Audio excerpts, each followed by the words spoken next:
Terça-feira, dia 18 de março de 2025. Sejam todos muito bem-vindos, meus amigos, a mais um vídeo do canal Terra Brasilis News. Espero encontrar a todos muito bem. Obviamente, a grande maioria assustados, com a notícia que estourou hoje, por conta do anúncio que chamou a atenção, que foi a decisão do deputado federal Eduardo Bolsonaro em se licenciar do cargo sem remuneração para permanecer nos Estados Unidos.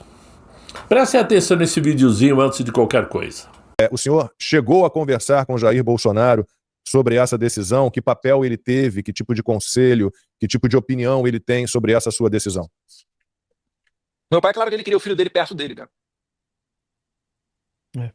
É dureza.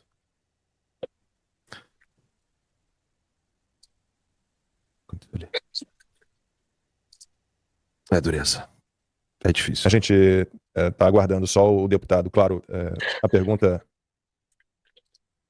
A gente entende a situação, é uma situação muito delicada, é uma decisão muito difícil, muito difícil. Tem muita gente aqui no chat dizendo, inclusive, que Jair Bolsonaro deveria dar um jeito de escapar, de fugir. A gente, como disse o deputado, tudo se encaminha para a conclusão desse jogo de cartas marcadas com uma condenação do Jair Bolsonaro num processo absolutamente absurdo, denúncias fajutas, delação fajuta, tortura, no meio desse processo todo, abusos, arbítrios, ilegalidades. Eu peço desculpas por ter provocado essa reação no deputado, mas Vamos lá. É que eu não gosto de parecer que eu tô me vitimizando, né? Mas é uma possibilidade real. Uma possibilidade real. Eu nunca mais ver meu pai, enfim. Mas é a vida adulta também, né? É sacrifício. O Alan ficou 3 anos aí sem ver a família dele. Isso daí também pesa, tá? Muita gente falou que, pode vir que ele não vai pegar teu passaporte. Mas o Alexandre de Moraes já fez muita atrocidade. A gente não pode esperar contar com alguma decência ou senso de moralidade desse tipo de pessoa. Como eu falei, ele tá na prateleira do psicopata. Então ele pode perfeitamente até estar mandando mensagens pelos bastidores para eu ficar confortável em retornar, e quando eu chegar aí ele pegar meu passaporte, E aí, o que eu vou fazer? E se ele resolver me prender igual ele fez com o Daniel Silveira devido ao que eu tenho falado? Eu vou ficar sem ver meus filhos crescer? Vou ficar, poxa, Georgia 4 anos, Jair Henrique 1 ano, e minha mulher tendo que me visitar em cadeia, sendo que eu não cometi crime nenhum, entendeu? Então tem muita coisa que pesa quando você toma essa decisão. E certamente eu conversei com ele, tá? Não foi fácil, foi difícil, ele queria que eu estivesse por perto, mas conforme eu fui conversando com ele foi entendendo os meus argumentos também, ele aceitou a decisão, e Deus quiser, ele só tá deixando a gente mais cascudo aqui para quando a gente retornar mais forte. Muito bem. É difícil não se comover com a situação, até porque todos nós somos testemunhas das perseguições do Supremo e em especial daquele ministro Moraes contra a família Bolsonaro e opositores do atual desgoverno, claro. Certamente lá nos Estados Unidos, o Eduardo Bolsonaro conseguirá a partir de agora ir para o tudo ou nada, como a gente costuma dizer, denunciar com mais liberdade todas as arbitrariedades da justiça brasileira contra quem se opõe ao atual regime, que há muito tempo deixou de ser democrático.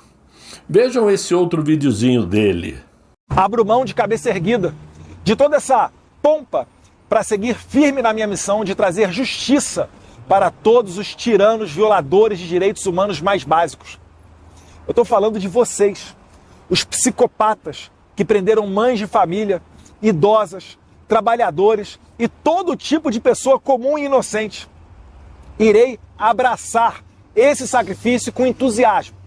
Focarei 100% do meu tempo nessa única causa: fazer justiça. Criar um ambiente para anistiar os reféns de 8 de janeiro e demais perseguidos que fizeram parte do governo Bolsonaro, que estão pagando o preço da crueldade de um psicopata que sonha em prender Jair Bolsonaro e, imagina ele, que assim vai exterminar o maior movimento popular que a minha geração já testemunhou, o liderado pelo nosso eterno presidente Jair Messias Bolsonaro. Alexandre, a minha meta de vida será fazer você pagar por toda a sua crueldade com pessoas inocentes. Estarei focado integralmente nesse objetivo. Só retornarei quando você estiver devidamente punido pelos seus crimes, pelo seu abuso de autoridade.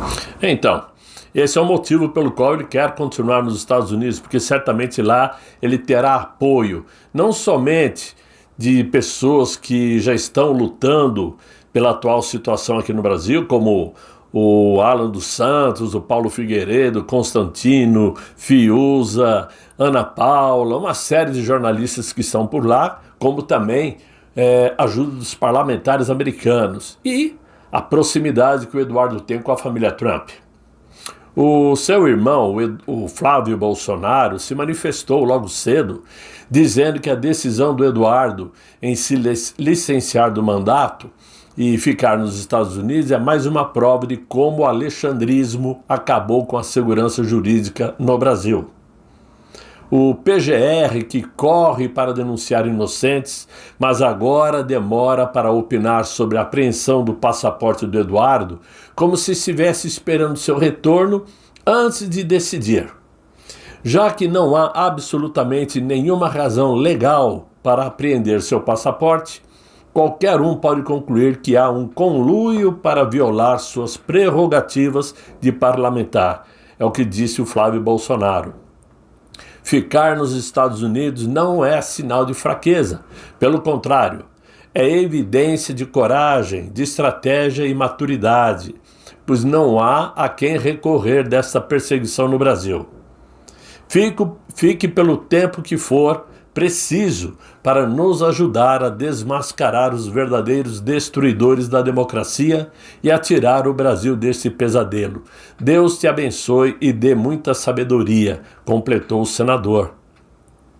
A liderança da oposição na Câmara dos Deputados, através do Zucco, também se manifestou e deu seu total apoio e solidariedade ao deputado federal Eduardo Bolsonaro, que, diante do atual contexto político e jurídico do Brasil, tomou a histórica decisão de se licenciar do mandato por 4 meses e permanecer nos Estados Unidos.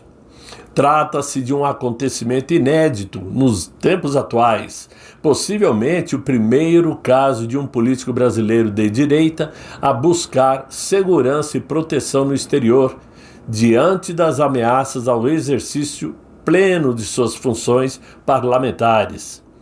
Esse episódio reforça a necessidade de uma ampla reflexão sobre o estado da democracia e do respeito à separação dos poderes no Brasil.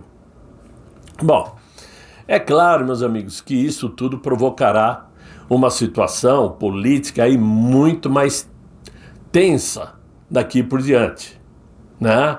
Uma situação tensa e direta ou indiretamente colocará uma pressão muito mais forte para que o legislativo reaja de forma mais dura contra todas essas arbitrariedades que estão sendo praticadas entre o executivo e o judiciário. O legislativo não pode mais fechar os olhos. Não dá mais para fingir que existe uma cadeia de comando no Brasil dividida em 3 poderes. O legislativo foi escanteado, eles sabem disto. Mas agora não dá mais para fecharem os olhos. A situação chegou num nível muito além do esperado. Nós, população, temos como ferramenta de combate contra eles, caso não reajam, o voto em 2026. A população tem que aprender a sonegar o voto a quem não cumpre o papel de defender o povo. É fato, se você votou em determinado deputado federal e ele não reage às ansiedades do povo, não vote mais nele. É isso que mete medo nos parlamentares. Porque sem o voto eles não continuam nesta vida boa, nessa mamata de receberem sem pouco fazer, ou quase nada fazer. Até porque quem trabalha de terça à tarde até quinta de manhã, cá entre nós, né? Cá entre nós, eu não vou dizer o nome do que eles são para não ofender aqueles que tentam ao menos fazer alguma coisa em prol dos brasileiros. Mas talvez isto sirva para mostrar a muitos, né, que estão aí navegando nesta onda de anistia não, que o que acontece contra a direita brasileira pode vir a acontecer também com eles, né?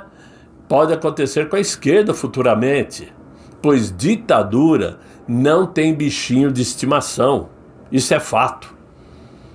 Mas poucos dias atrás, o ministro Moraes, ele proferiu a seguinte mensagem: ameaças vazias e agressões covardes não afastarão o Supremo Tribunal Federal de exercer, com respeito e serenidade, sua missão constitucional de defesa e manutenção da democracia e do Estado de Direito.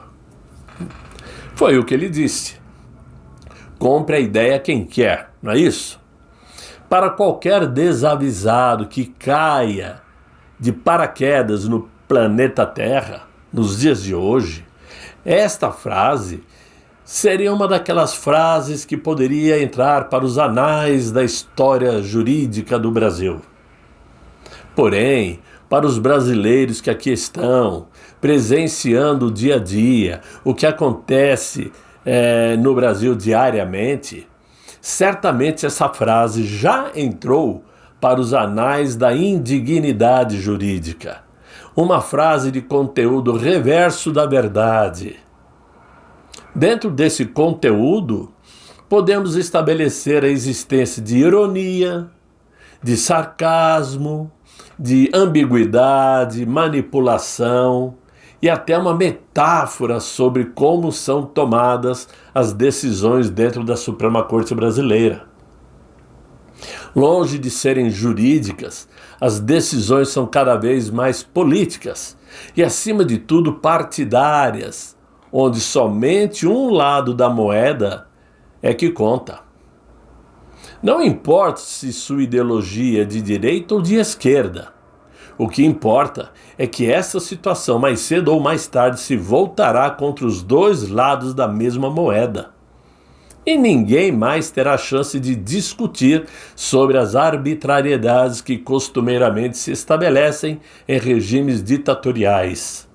Como bem diz o editorial de hoje da Gazeta do Povo, sem provocação do Ministério Público Federal, o ministro Toffoli abriu aquele conhecido inquérito 4.781, recorrendo a uma interpretação muito torta e desconexa do regimento interno do Supremo, que fez de todo o território brasileiro e dos ambientes virtuais uma extensão da sede ou das dependências do Tribunal, do Supremo Tribunal Federal, como diz o artigo 43 do regimento interno.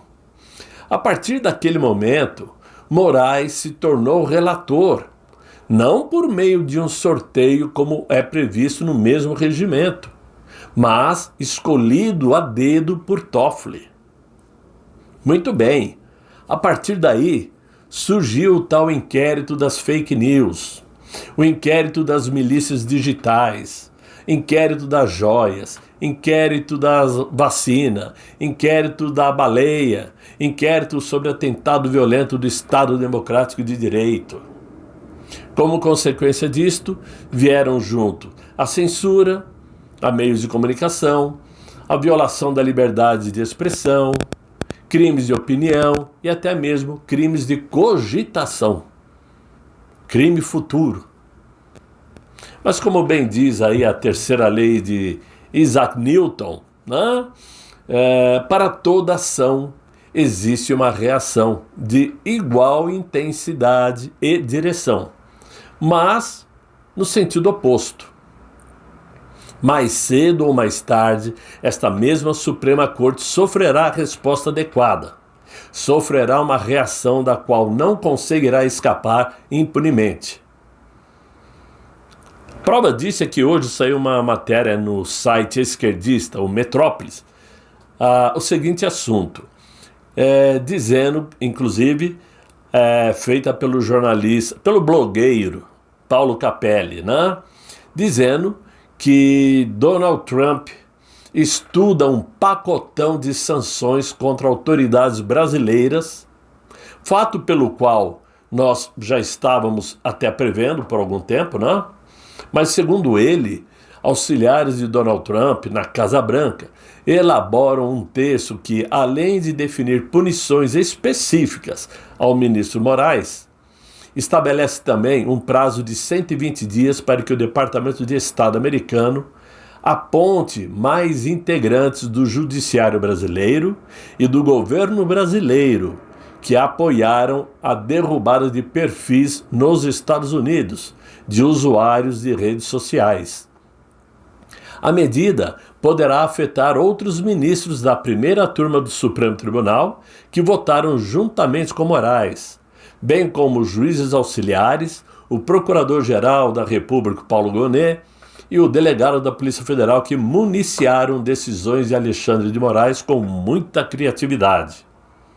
O argumento sustentado pela Casa Branca é que a derrubada dos perfis configuraria violação de direitos humanos, violação à jurisdição dos Estados Unidos e abuso de procedimento para favorecer a si mesmo ou a um grupo político.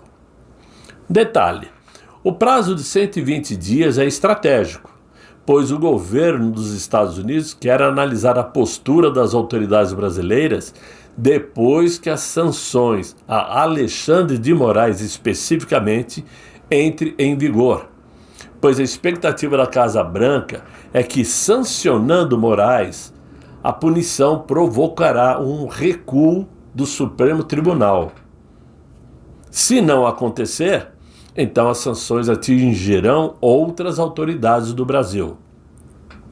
Um dos principais entusiastas das sanções a autoridades brasileiras, claro, é o empresário Elon Musk, dono da rede social X e atual chefe do Departamento de Eficiência do governo de Donald Trump. Elon Musk fez com que o governo Trump passasse a analisar a aplicação da lei Magnitsky para punir Alexandre de Moraes. Não só ele, há outros ministros também. Dizem que a família de Roberto Barroso tem escritórios de advocacia nos Estados Unidos, tem negócios nos Estados Unidos, não é só Moraes, né? Além de perder o visto, os alvos dessas medidas ficam impedidos de fazer negócios nos Estados Unidos e com cidadãos norte-americanos ao redor do mundo. Ou seja, que vem troco, vem. Quanto tempo vai levar, ainda não sabemos. Mas pensando nisso tudo, é que o Eduardo Bolsonaro então tomou essa decisão de se afastar do pai, dos irmãos, da família eu não creio, porque ele pode mandar evidentemente a esposa e os filhos irem para os Estados Unidos. Não sei se é o caso ou não, mas Eduardo Bolsonaro está se afastando do seu país. Para quê? Para batalhar, para lutar e para mostrar ao governo americano tudo o que está acontecendo nos Estados Unidos. Eu tenho certeza que essa decisão do Eduardo Bolsonaro não era esperada pelo ministro Moraes. Tenho certeza que não. Eu acredito até que eles foram pegos de surpresa. Eles foram pegos aí, como se diz, como a gente costuma dizer, com as calças nas mãos. Porque era certo na cabeça deles que mais hora menos hora o Eduardo Bolsonaro voltaria para o Brasil. E talvez aí seria o momento então de pegá-lo.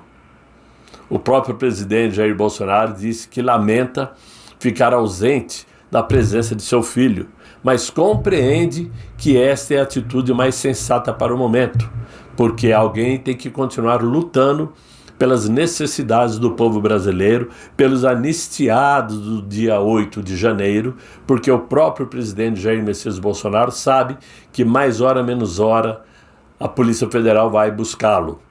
Infelizmente, é o que está sendo desenhado. Se vai acontecer ou não, só Deus é que sabe. Pode até ser que não aconteça. Eu ainda mantenho aquele fio de esperança que não vai acontecer. Mas, em se partindo da cabeça de Moraes, tudo é possível. Então, é bom se garantir, tendo alguém com expressão como Eduardo Bolsonaro nos Estados Unidos, é uma boa carta na mão para a nossa direita brasileira, para os opositores. Eduardo Bolsonaro tem acesso à família Trump, tem acesso aos congressistas americanos, tem acesso a Marco Rubio. Ele poderá sim mostrar tintim por tintim tudo o que está acontecendo. Isso vai interferir com certeza nas ações dos Estados Unidos contra o Brasil. E é nisso que nós estamos apostando.